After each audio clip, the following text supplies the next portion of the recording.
Hello everyone and welcome back to this your podcast. I am Dulce Leiva and let me tell you that we have a very special episode for today.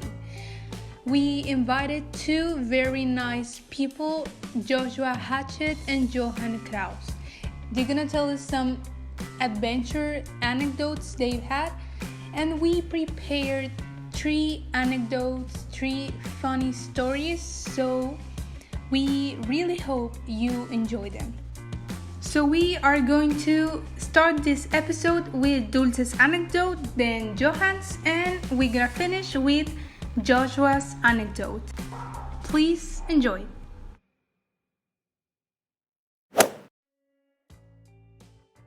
My sister, Daniela, woke me up on a lazy Sunday morning. Last night I slept at 4 a.m. watching a super cool movie on Netflix that I had been waiting for. It was The Dirt. Anyway, I was tired, but she had been insistent about waking me up. But I did not want to. It was 8 o'clock in the morning and I had had only 5 hours of sleep. I kept telling her that I was not getting out of bed, until she told me that my mom wanted to go to the beach. I barely heard her. It took me like 15 seconds to realize how much I love going there, especially on cold mornings like that one. So, I finally jumped out of the bed and started getting dressed. While doing so, I remembered that my mom had been telling me how much she wanted to go running on the beach. I thought it was a good idea to do our 5 kilometers run that day. So I got myself dressed in a sporty outfit and I was really motivated. I went downstairs and saw my dad making breakfast. After everyone finished their breakfast, an amazing idea came to my mind. Bringing one of our dogs with us to the beach would be such a great idea. Or at least it seemed. I must say, my mom does not really like dogs, but I think after having 2 dogs in house, it has become something pretty normal. I asked her if Vaquita could come with us, and she accepted. We have 2 dogs, Taquito and Vaquita, but my mom did not want that responsibility in her car, so my sister and I had to choose one. We picked Vaquita because Taquito had been there like 2 times. I took Vaquita then and prepared her for a trip. I dressed her with a cute handkerchief and a fake flower in her neck. She looked super cute and she was ready for the beach. My sister and I had to take care of everything, and from experience we learned that our dogs always vomit when they are in the car.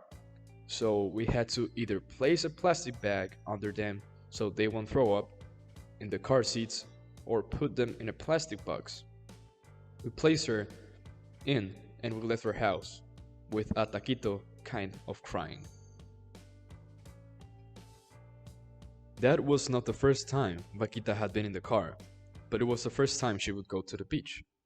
Firstly, at the beginning of the trip, she started drooling and seemed really scared, but with Daniela's help, she calmed down a little bit, at least for the first minutes. Everything was going good. We were enjoying the trip, seeing the places. We had an ice cream and all cool. But almost on the beach, we were really close there. We were already in Playas de Tijuana, only missing something, like 3 minutes, when I perceived a weird odor. I knew what had happened. So I looked back and there was my sister and Vaquita looking at me with a scared and nervous face. I looked closer just to see that Vaquita had vomited like 3 times. She was kind of swimming in a pool of her own vomit, so it obviously smelled like poop. Then my mom noticed she was not as angry as we thought she would be. She just started laughing a lot and complaining to us a little. My mom stopped in a parking near the beach and I heard the sound of waves that I had been waiting for. But it was just for like 10 seconds because I had to clean Vaquita and her vomit.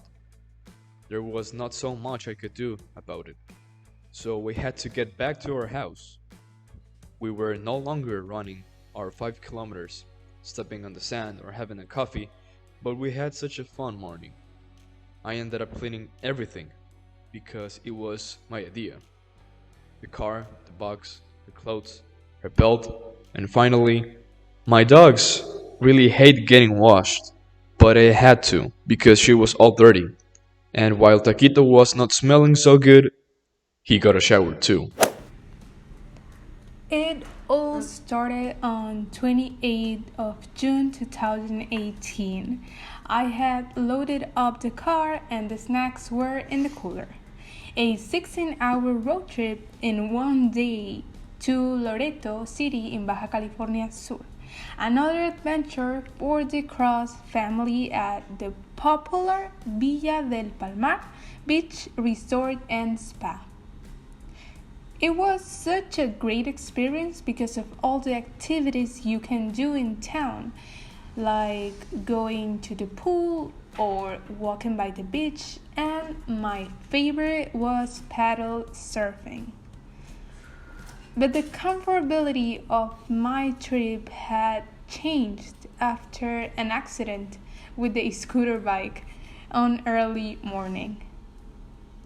We had decided to rent a scooter bike for each one of us, but I barely knew how to use one.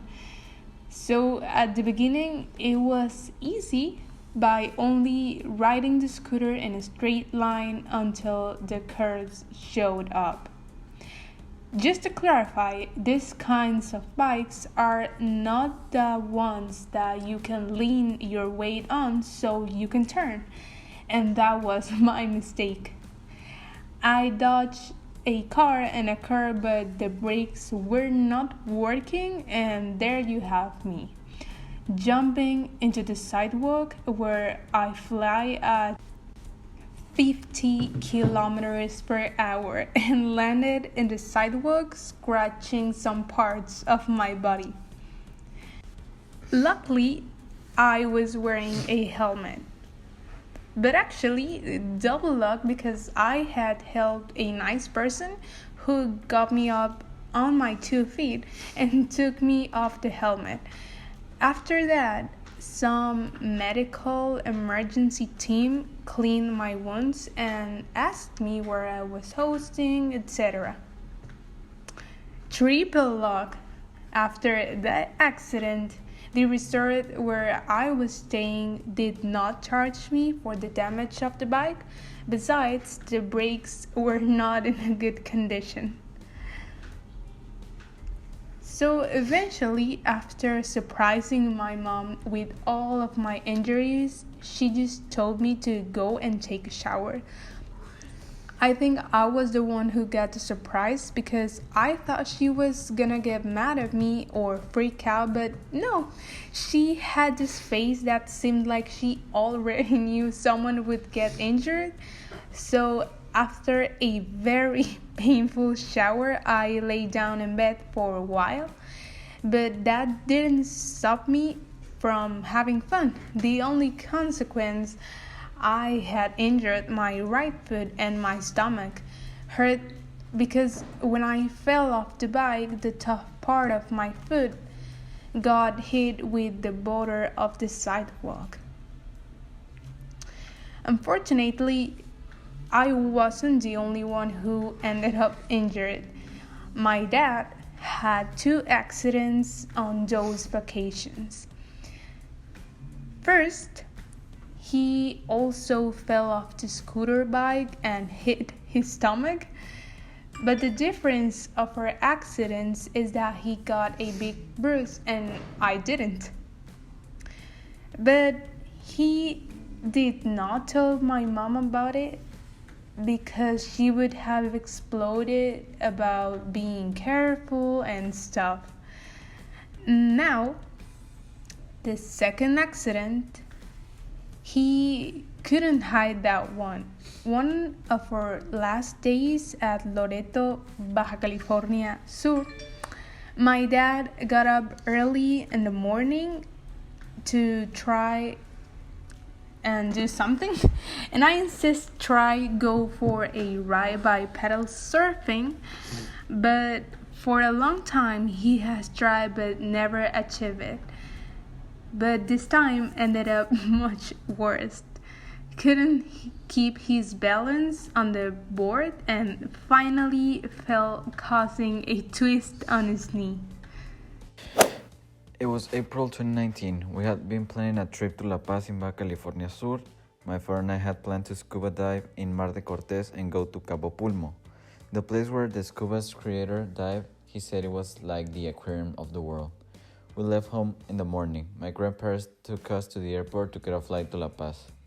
We were my dad, my mom, my sister, and I. The flight was around an hour and a half long. I was sitting next to the window, and during the whole flight I could see the Pacific Ocean. We arrived at La Paz around 2 p.m. The car was waiting for us to take us to another place so we can rent a car for us.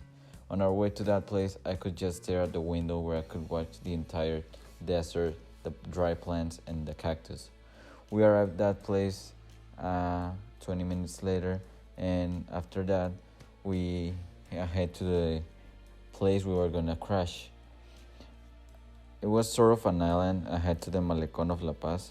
My dad parked and got us close to a harbor. We walked into the harbor and we got into a boat.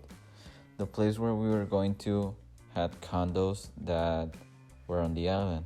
It's called Paraíso del Mar. There were buildings that you could rent and stay there for an amount of time. It's like an hotel, but not entirely like a hotel. So we had to buy our own food, wash our own clothes, and bring our own stuff. 2 days later, my dad and I set up the scuba gear so we can go and explore. I have waited for this moment for a long time because I really like to scuba dive. My dad and I have done this many times before, so it was easy for us to do it this time. The first trip was in Cabo Pulmo. We ate breakfast and we got in the car. The morning was a little cold, so I thought the water was gonna be cold too. I have never liked swimming in cold water, so my dad drove 2 hours until we got there. Once the weather didn't feel so cold anymore. It was comfortable, not too cold, not too hot. We got to the scuba shop. At first, my dad and I met the dive master and we told him that we're almost ready, and then we finished to fill our air tanks. My mom and sister couldn't go scuba diving with us because my sister was too young, so my mom had to stay with her. But they went snorkeling in another place of Cabo Pulmo.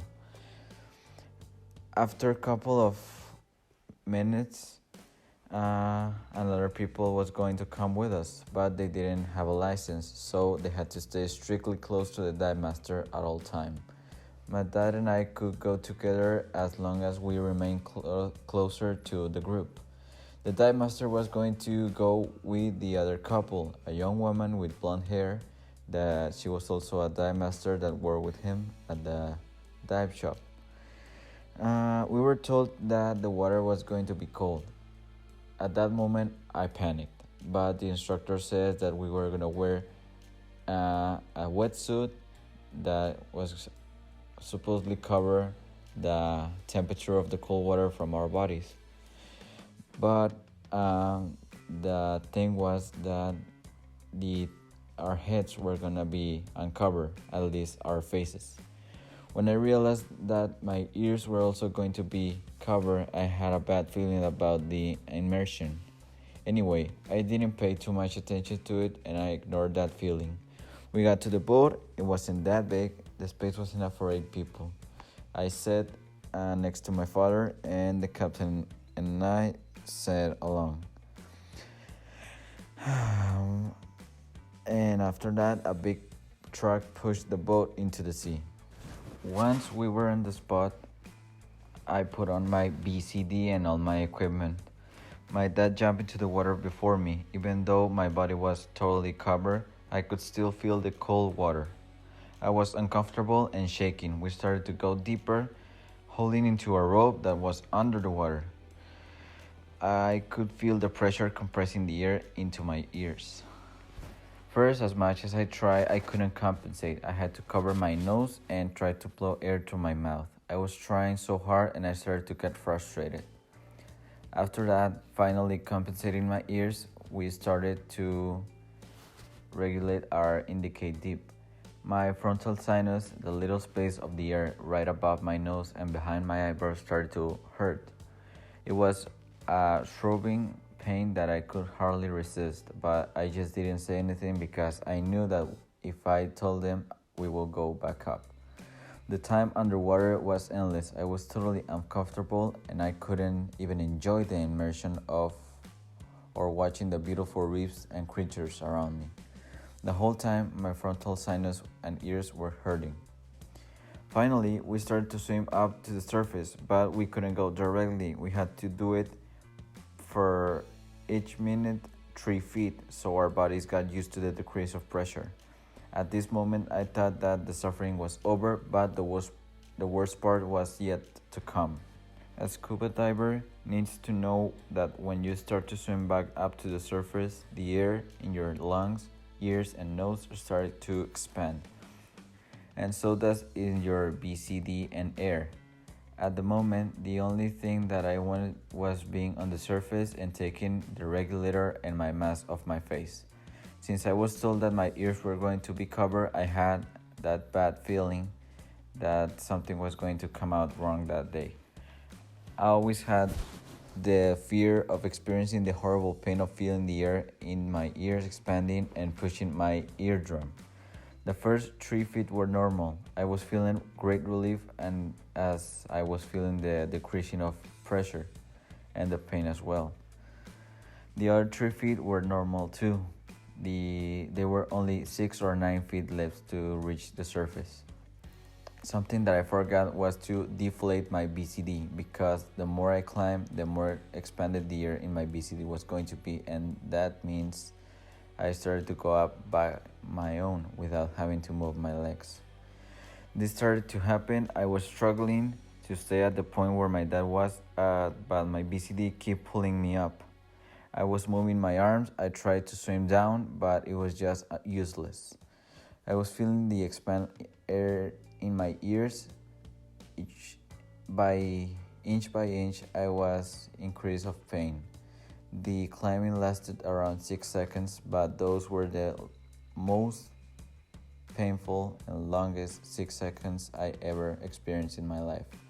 I remember I touched my right ear with my right hand because of the great pain. On the last 2 feet, the most painful moment, I screamed under the water. I finally reached the surface, stunned and weak. I could barely hear. Some feet away, I saw my father coming out of the water. He swam toward me and I told him what happened.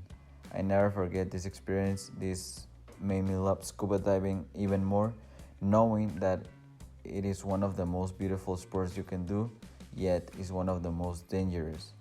My pain is not even 5% of what a real depressurization underwater can feel.